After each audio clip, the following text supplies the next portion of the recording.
This chimpanzee stumbles across a windfall of overripe plums.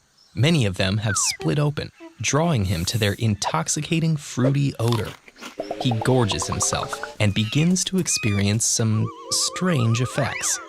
This unwitting ape has stumbled on a process that humans will eventually harness to create beer, wine, and other alcoholic drinks. The sugars in overripe fruit attract microscopic organisms known as yeasts. As the yeasts feed on the fruit sugars, they produce a compound called ethanol, the type of alcohol in alcoholic beverages. This process is called fermentation. Nobody knows exactly when humans began to create fermented beverages.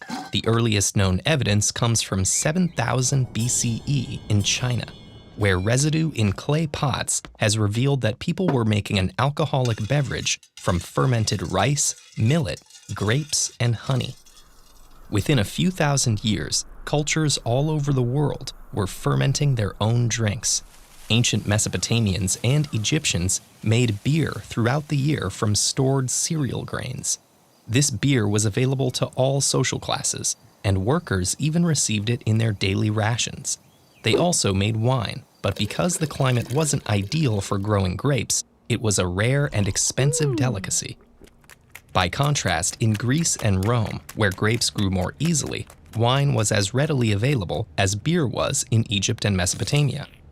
Because yeasts will ferment basically any plant sugars, ancient peoples made alcohol from whatever crops and plants grew where they lived.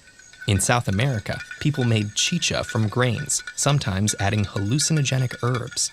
In what's now Mexico, pulque, made from cactus sap, was the drink of choice, while East Africans made banana and palm beer. And in the area that's now Japan, people made sake from rice. Almost every region of the globe had its own fermented drinks.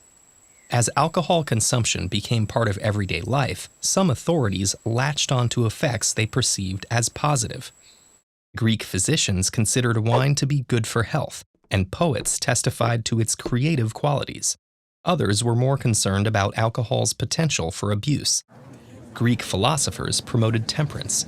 Early Jewish and Christian writers in Europe integrated wine into rituals, but considered excessive intoxication a sin. And in the Middle East, Africa, and Spain, an Islamic rule against praying while drunk gradually solidified into a general ban on alcohol. Ancient fermented beverages had relatively low alcohol content, at about 13% alcohol. The byproducts wild yeasts generate during fermentation become toxic and kill them. When the yeasts die, fermentation stops and the alcohol content levels off. So for thousands of years, alcohol content was limited. That changed with the invention of a process called distillation. 9th century Arabic writings describe boiling fermented liquids to vaporize the alcohol in them.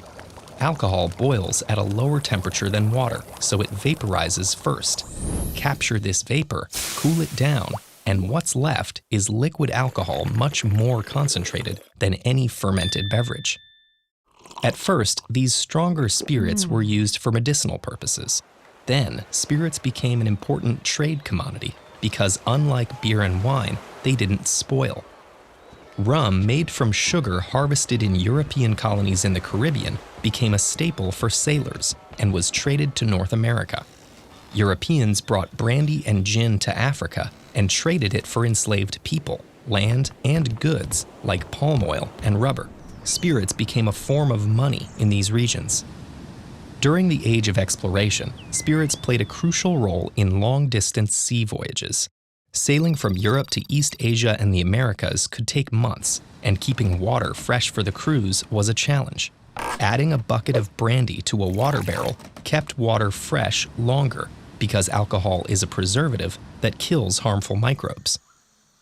So by the 1600s, alcohol had gone from simply giving animals a buzz to fueling global trade and exploration, along with all their consequences.